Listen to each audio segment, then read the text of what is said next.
Welcome back to part 2. So this one is almost just as long as the last one. I know I said previously that it might be a little bit shorter, but what it is that it'll feel a lot shorter. Especially when I first did this, it definitely felt a lot shorter of a time span because now that you've done the head was kind of the hardest part. It will always be the longest part as well. For all of my portraits, the head is always the longest part, and then the body is just shorter because you're not drawing nearly as much detail. So that's what's going to happen here. Now you want to start out with the light warm gray here, draw that first layer, and make sure that you are drawing in the same direction, light short strokes. Now the first layer you can actually draw not necessarily short strokes, but you can draw kind of like more circles if you need to, but I still recommend drawing very lightly and try to draw in the same direction as much as possible. And then the burnt orange here is to warm up that area. So if you have an orange, or if you have like a warm brown that you feel like was pretty close to it, you can use that as well. It's kind of interesting that the bunny actually has orange tones to it. I noticed that some of my portraits actually have a lot more orange tones than I thought. So that's kind of important to use. As I mentioned before, you want to make your portrait look as much alive as possible. So using those pink tones, using the orange tones will really help to bring that in. I use all different kinds of pink tones in my portraits now. I'll use like a very, very, very pale pink to cover as either a base layer or in a highlighted area. And then I'll use more like pastel pinks that are closer to purple tones and things like that to use for bigger coverage, or even just for drawing like little sections of the fur that look like they have like a warmer grayish pink tone to it. So it's actually a lot of fun practicing with the different colors. You will start to find that out yourself too. If you just not put any pressure on yourself as much as possible and just relax and actually enjoy the process and try out your own colors as you go, then you will really start to see what potential you have for yourself.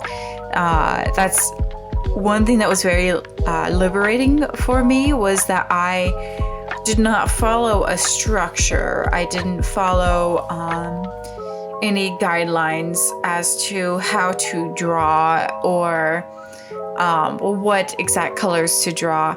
Now for these videos, I do have the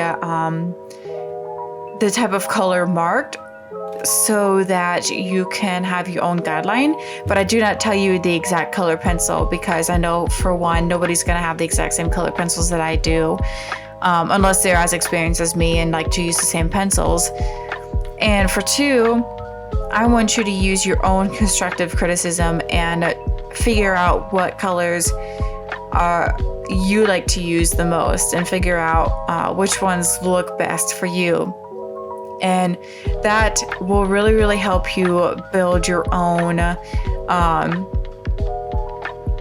self-esteem with your portraits and your confidence by figuring out your own colors and your own method. And you know, these portraits that I do are definitely very, very helpful for guidelines and or just to have fun. Like if you're just here just to have fun and you're not actually here to try to improve, these are very, very easy, simple, like really easy to follow along, and really relaxing because you've got the nice music in the background and my voice over it as I'm talking about nonsense, you know, or useful stuff. But just enjoy the video, enjoy the music and kind of relax and go into the groove of it. It is almost like a like I said before, it is like a form of meditation, because you're in this type of rhythm, and then you have, you know, the music going on in the background, and you kind of start to do your own thing and start to relax a little bit as you get more confident. And I think that that's very, very, very important, is to build your own confidence. And these videos are a great guideline.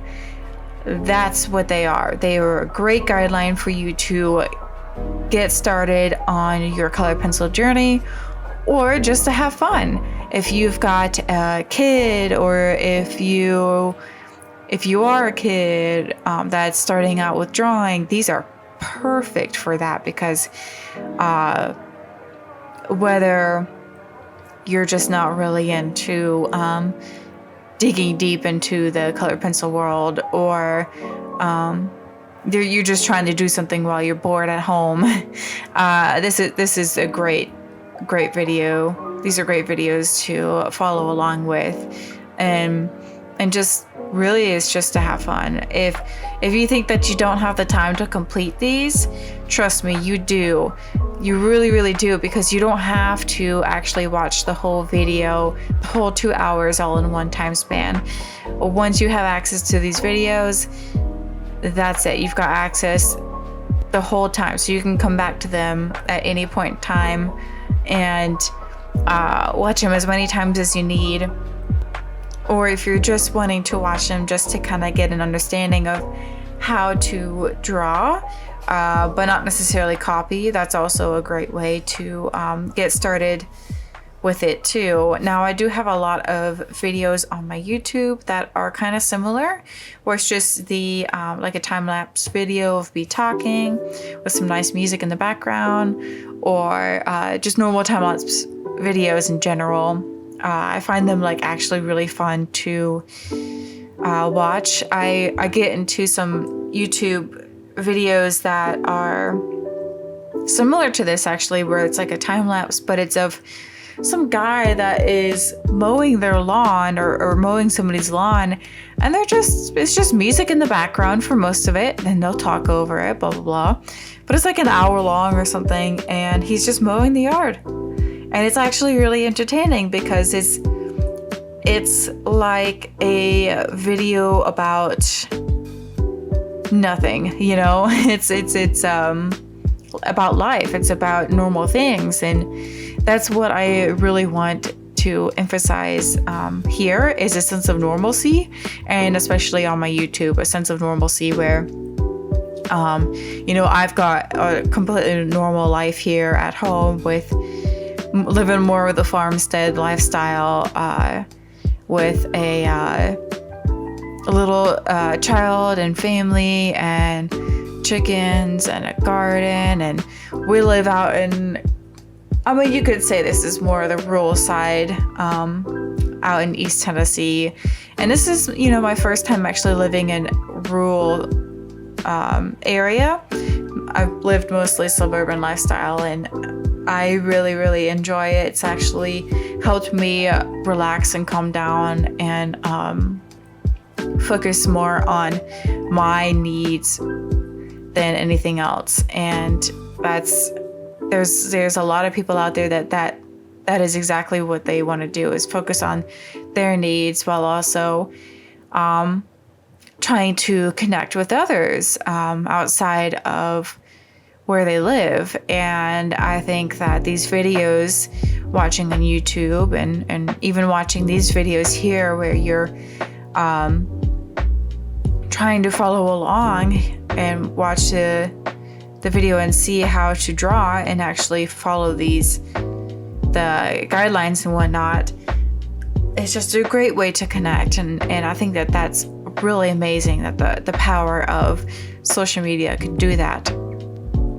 So to get into this video here in this section, I'm using the burnt orange. Now, I do use a lot of the dark brown, and I actually did leave room with the white rather than drawing light to dark. I left darker chunks, and then I will go over it just a little bit with the light warm gray, and then the dark gray too. But sometimes what I'll do is draw a darker section, especially if it's like chunks like that where the fur is more chunky and kind of sporadic, but still kind of in the same direction. I'll draw that first instead, so that I know where everything is at in terms of the patterns, the different patterns. Now it is a little bit difficult sometimes to try to draw exactly where that pattern is supposed to be on the body or on the face, and that is why I like to do an outline first. I try to draw kind of where the pattern is in general after I draw the eyes, the ears, and the nose, and then like the main body. Sometimes I'll just draw a little bit of where the pattern is. Now for this one, I didn't draw where the pattern is. You can do that if you want to. I mean, I know by now it's probably too late, but it's not all too important because this pattern isn't super specific. But if you definitely see a specific pattern, such as there's this current portrait that I'm drawing that's a cat, and in the forehead, she has patterns almost like a V shape, like horns almost, going down the forehead there. And I wanted to outline that to make sure that I know where those are going to be so that I can draw it as accurate as possible. So for something like that, that's really important. But if it's going to be, for instance, this one where the pattern is still sporadic, but you still have heavier texture with the dark brown, then you don't always have to worry about that. So you can just draw that pattern and work with what you have there. But I definitely recommend drawing as much of the highlight as you possibly can as a beginner. But if you're pretty confident with your proportion, like understanding where proportions are and whatnot, then you don't necessarily have to draw that. I don't think that outlining is cheating. There's a lot of controversy about that, but I really don't think that outlining is cheating in this case, because we're drawing all the bits and details. You're kind of making up your own proportions as you are drawing. The outline is just a guideline as to where those things should be located, but it is definitely not a follow exactly where that outline is, if that makes sense. A lot of the times I will do an outline and I will draw outside of that outline or inside of the outline to make my own adjustments as I go to replicate what I'm seeing in the reference image. So you don't really have to follow your own specific outline, especially if you might have moved the paper and made a little bit of a mistake as you're outlining. Those things happen. So it is really, really just a guideline, not something to actually strictly follow. So that's why I don't think it's cheating, because you're not actually following all of the outline, especially if you're not drawing all of the outline with every single detail. In the beginning, I actually did do that. I drew a lot of detail in the outline, and I wasted a lot of time drawing the outline. I've tried a lot of things. I've done the grid method, freehand. All of those take a long time, and I don't think that it is worth it once you have practiced quite a bit over time. Just because when you're drawing with the colored pencil, you are freehanding the whole time. The only thing is that the outline is just a guideline to see where those things are supposed to be located in general, not to actually strictly follow. So if you are doing an outline that has so much detail in it, that is fine for the beginning process, but you will find over time that you'll start to get better at proportions, and you will not need such a strong outline, and you'll just start to draw the general outline where it's just the body of the outline, and then the eyes and the ears and the nose and the mouth, and that's about all you'll need. So I wouldn't be too hard on yourself if the proportions aren't quite right, especially in the beginning, because it is quite difficult. You have to train yourself to see the proportions and where they are referenced in terms of where they're located compared to one feature to the next. And what I mean by that, now I do have a video about proportions and kind of like a cheat. It's not really a cheat, but like something a little method that you could use to figure out your proportions a little bit better, like actively figure it out so that you can, it'll start to become a habit, and then you won't really need to use that cheating system, that certain method. So what I mean is you can use like the pencil, and for instance this pencil here, the dark brown pencil, from the tip of the pencil to the end of that color on that pencil, you can use that as a reference. So like if you were to put that up to the eye, from the tip of the eye at the corner all the way up to the top of the eye, you can use that as a reference, see how long that eye is, and then compare it to the distance between the nose and the mouth, things like that. There's actually a trick. I don't know exactly. I have not made a video on this, so I'm not exactly sure. It's been a while since I've looked it up, but I think it is the distance between the two eyes is like the same distance between of the mouth, things like that, and then the nose too. But I'll have to make a video on that part, because I think it really is important to,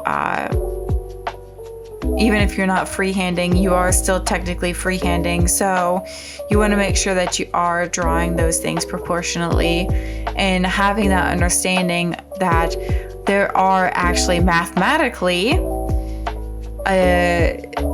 features that have the same distance, and you want to try to make sure that those are the same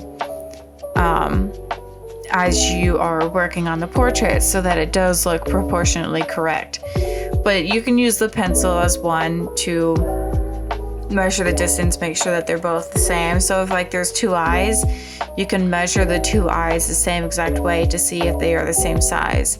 Now, the eyes are never going to look the exact same though, because not one living creature is going to have the exact same features in both sides. It's just how it is. So with the eyes, they're going to be a little bit different for each one, but you do want to make sure that at least the distance is the same. And the amount of like how open the eye is or how closed the eye is, you want to try to make sure that that's about the same too. Sometimes, you know, the animal has one eye that's a little bit more closed, and that's just how they are, especially if the client requests that they want that drawn exactly how that portrait is, then that's completely fine. But you want to try to keep them as proportionally similar as possible. And even for the nose is never going to look the same. Like one nostril will be different from the other one, and it frustrates me sometimes because I want them to look the same, but they're not going to. That's just how it is, especially if the portrait is not facing head on. If it is facing to the side a little bit more, you're definitely going to have a difference in the features. So you want to make sure that you try to look at your reference image as much as possible and make that comparison and make sure that you are drawing the same shapes as much as possible. Now, shapes is a different thing too. If you are struggling with drawing an area that is very dark or very light, and or like a bigger area that you just have a hard time replicating that doesn't look quite right, try to focus in on one section first at a time. So, for instance here, look at the eye of the bunny. If you were looking at that eye, it looks like kind of like an almond shape, right? Well, you want to think about that shape and not just look like at the reference image and just see the reference image. You want to think about that shape, kind of focus in on that and cancel out everything around it. Focus in on that shape, and then the whiteness around it. The whiteness around it kind of has a bigger almond shape, but a little more curved. So look at each shape and cancel out everything else. So basically narrowing your focus in on that shape and remembering that shape, and that will really help you, especially when it comes to things like your like when you're drawing a bird and you're looking at the wings, and the wings will have all different kinds of textures and patterns. Try to focus in on each individual shape and look at that rather than looking at the whole. Looking at the whole is going to be a little bit different. For instance, here with this body, you could definitely look at the whole and still replicate what you're saying, because the texture will never look the exact same. So for that, you can look back and look at the whole and draw as you're doing that.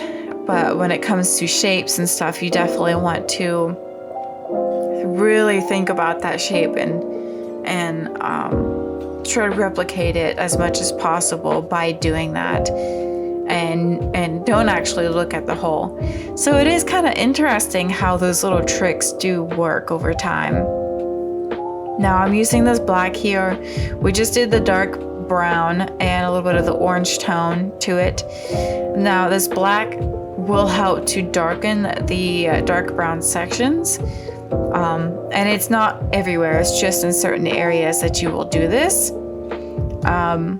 I don't really, like I said, I don't really like to use black for main areas unless it's for the eyes. So you'll find that I will draw with black over top of something just to really darken that feature.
I have left this section here to complete as part of the last of the bunny here.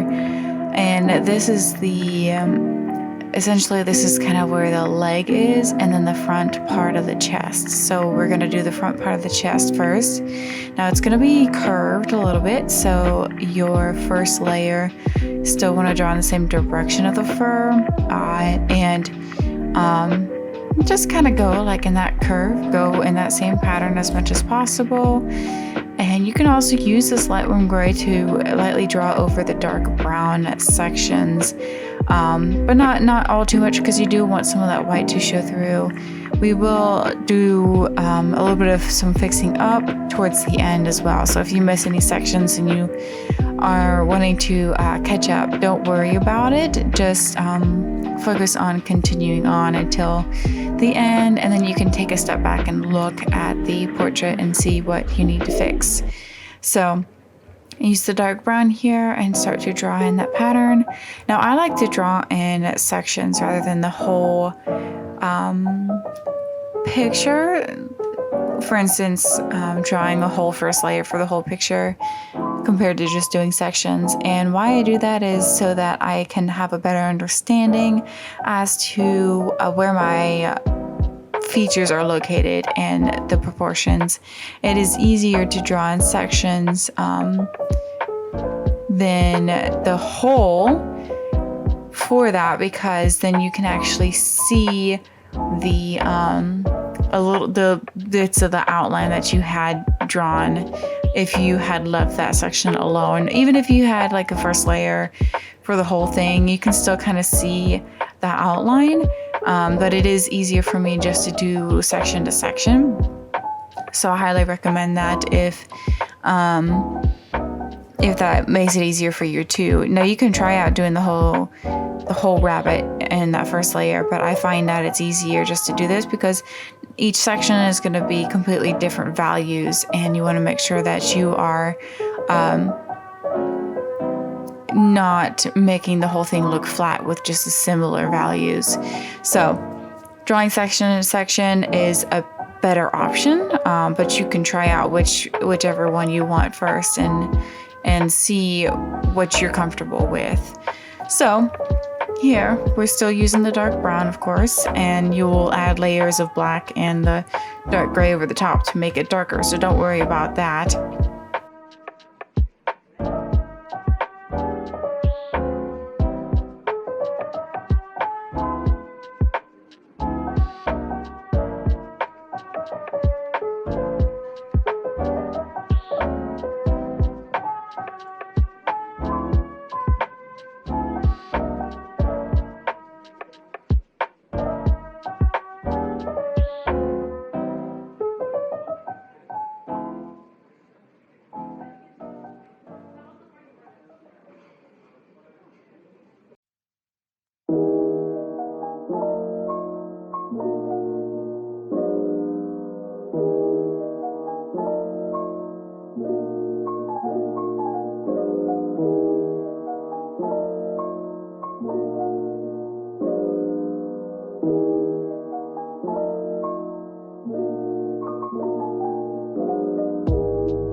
So we are a little over halfway through, and if you need to take a break, feel free to pause the video and go take that break, and definitely come back. Yeah, I really encourage you to finish the portrait. I know that most of these classes, they're all about 2 hours long, 2 to 3 hours, and it can be pretty painful at times to have to go through that, especially if you're not enjoying the process and it's not turning out the way you want it to.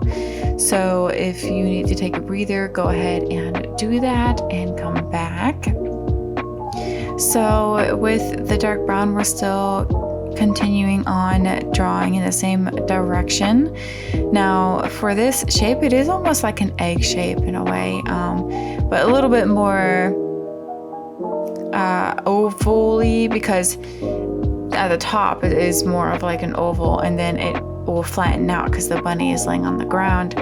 So you gotta remember that this is part of the leg here. So just remember like the shape of a bunny's leg. Keep looking at the reference image and think about that shape more than anything else as you're drawing this, and keep watching the direction of the fur, because it is going to be different than the body, and that's really what makes the difference between what shows the difference between the body and the leg is the direction of the fur. So keep that in mind, be aware of that, and leave room for the tail, because the tail is going to have like a different direction of fur, and the little foot at the end too is going to be a little bit different. So just be aware of that as you're drawing. And for the amount of pressure that you're using, I am using a little bit of a heavier pressure to get the dark brown bits. You can see that I'm using between light and heavier pressure, and what that does is it creates this multiple layered effect with the fur. So using the light pressure and the heavy pressure both at the same time, it does help. Doesn't always help in every case, but it does with this one, because the fur is so sporadic in terms of where the fur is located. So like for instance, there are heavier chunks in some spots and lighter chunks in others, and it's not all completely brown. So that's what I really wanted to emphasize, is that it's not all a solid brown mass of fur, and there's going to be layers of highlight, and that's what we're doing here, is leaving room for the highlights to come through, and that's why I'm using dark to light for this one.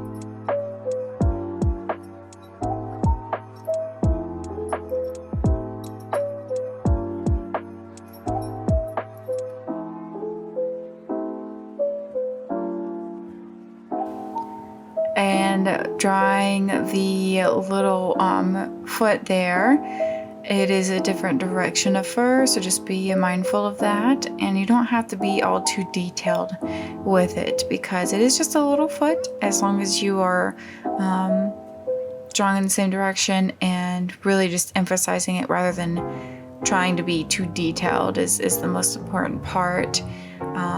I find that drawing too detailed with smaller portraits doesn't always look that great. You kind of have to be think about the whole picture and be a little more abstract, and then go from there, and you can add more detail afterwards. And it's kind of the same for when you're drawing larger portrait too. You start with abstract first, and then you add your details afterwards. Even for this, where I drew dark to light, it still is kind of an abstract look to it. And then once I use the gray and the black to darken it, that's what really brings in the details. So remembering that too is, don't worry about the details until you've built up quite a few layers, and then you can start to think about the details and what needs to be placed where. And the darker sections, you do want to make sure you know where those are located, such as for this one, there's the lowlights and the highlights, and the lowlights are where the brown fur is, and the highlights is where I've left the white. So we will fill that in with the light warm gray a little bit later on, but not all too much because you still want to show some of the white coming through.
I really do like to add this burnt orange to the bunny. It's just absolutely adorable. And this, you're just drawing very lightly and kind of think about it as more of a hint of orange, more of an abstract general coverage. And I know that in this video, the colors are a little bit lighter than the actual picture. So if your image is coming up a little bit darker, that's completely fine. That's actually how mine is too. It's a little bit darker features, but just be mindful of the orange and make sure that you're not drawing details with the orange. It's just more of a hue of the orange and not actual texture, if that makes sense.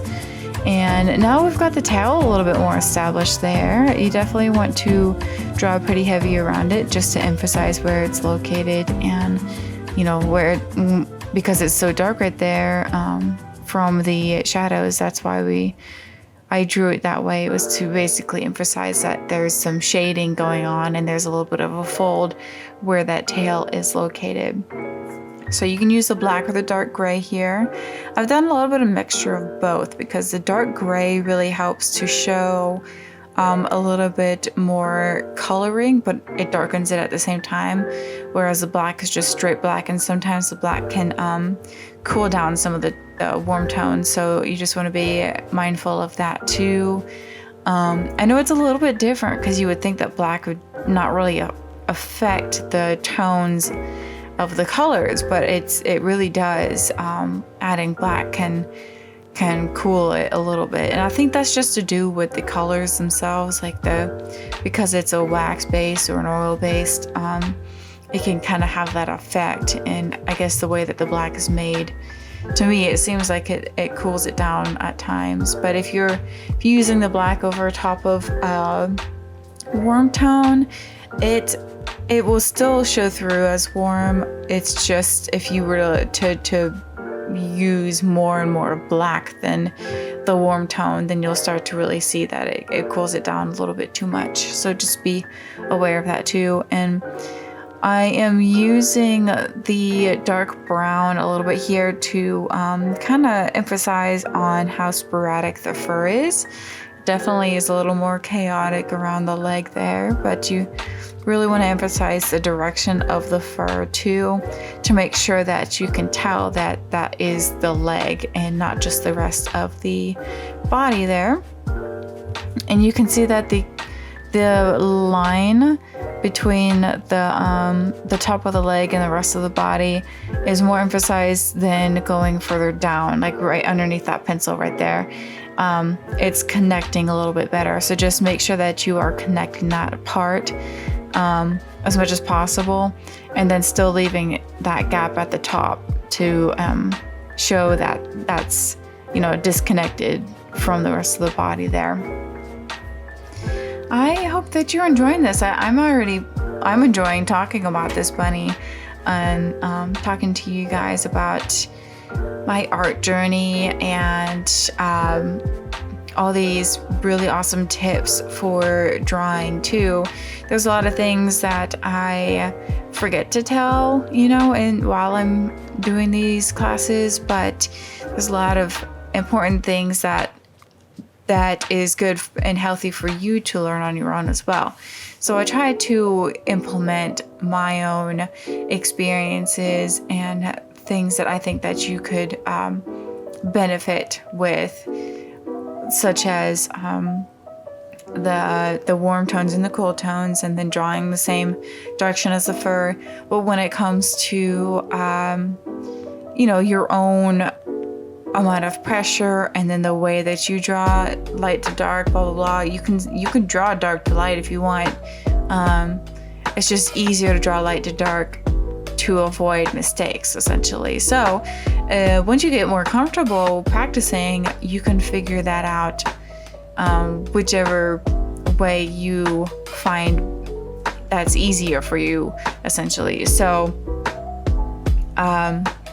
and the colors, the colors that the color palette, I definitely suggest going and exploring your own color palette and trying out new colors. Like, I know some artists, they will use all sorts of crazy colors in their portrait and really try to create this like very vivid, unique effect that has all these different colors. And you know, it really does turn out pretty cool when you do that, because if you limit yourself to just the same color palette, or just about 4 or 5 pencils, it's not always going to you might be disappointed in the end, because it's not going to look as realistic. But especially even if it's black fur or white fur, when it's you would think that it's just monochromatic, where it's not that many colors.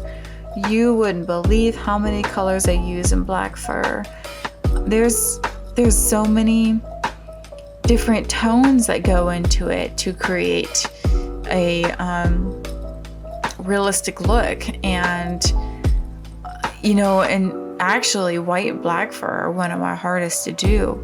So if you are kind of struggling with that, just remember that and try to add more color to it and see where you go from there. Now, there are different types of fur too, and I know that curly fur is very, very difficult to draw, and super long fur can be pretty difficult.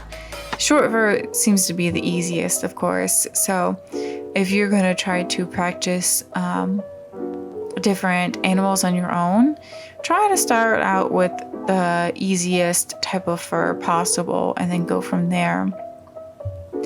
Now, this tail here, we're using the light warm gray to kind of it's a really white tail, so I'm just using light warm gray to emphasize that it is there, and then using it a little bit more in the highlighted areas to blend it a little bit better. And then you can we're just basically fixing things up now. So whatever you think needs to be fixed up, go ahead and do. Now, don't worry about adding the details all too much, because it's a small portrait. You have spent already almost 2 hours working on it, and you don't want to overdo yourself and get frustrated. So just take a break if you need to. Come back and look at it with fresh eyes, and maybe you can ask somebody in your house to take a look at your portrait and get some constructive criticism on it. I like to ask the people in my house after I do a portrait to get some fresh eyes on the portrait to see what needs to be fixed, essentially. And because after staring at a portrait for so long, you kind of get so caught up in the details, and it's hard to look back at it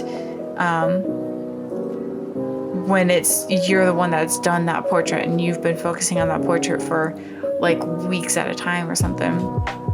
So I highly suggest that. I like to ask my husband a lot.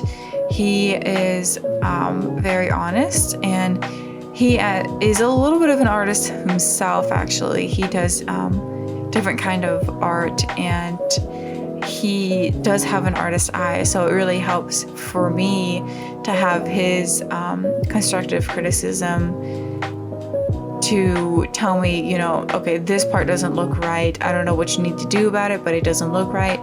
And that actually helps me, because then I focus in on that part. I'm like, oh yeah, you're right. That does need to be fixed. So if you have somebody in your house that can look at the reference image and has a little bit of experience too, maybe with art, or even with just animals in general, or is really good at looking at detail, I would ask them what their opinion is on it. And I know that it can be kind of scary to ask others about their opinion. There's been a lot of portraits that I do not ask for opinions to, because I did not like how it turned out, and I just don't want to ask what their opinion is on it and just move on from there. But I still always go back and fix my areas that I think need to be fixed. So if you are done with the portrait, think you're done, take a break. I sometimes will even wait a whole day to actually look at the portrait. Sometimes I'll even cover it up. I'll cover up my portrait so that I don't look at it as I'm walking through the room, and then the very next day or something I'll look at it with fresh eyes and see what needs to be fixed. Because if you keep looking at it as you're walking through the room or something, your eyes are too used to it, and it's not going to help you be able to figure out what needs to be fixed. So I highly suggest that too. And covering it up too, it will help keep the portrait from being exposed to natural elements such as dust and sunlight.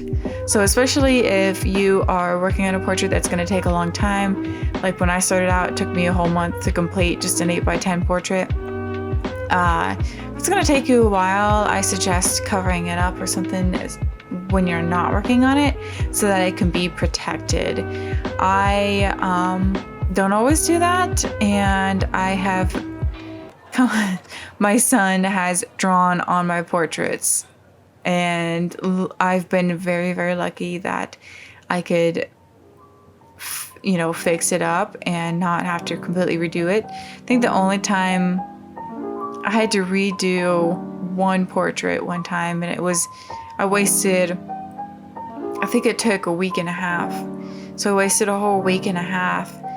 When I was done with the portrait, it looked horrible. It was not done right. I think I did too much shading, and it did not look good, and there was no way that I could fix it. So I didn't trash it. I still have it in my portfolio.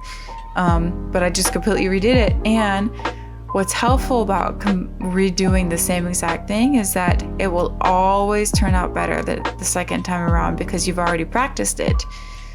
So if you have to redo a portrait, you're not alone. I've done it before. So I hope that helps. And we are coming to a close here. So if you are still working on making adjustments, you can still do that.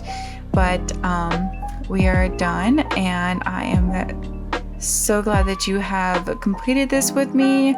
If you didn't actually do the portrait, that is okay. I hope that this has helped you with any tips that you really didn't think about, and maybe it'll help you with your portraits later on.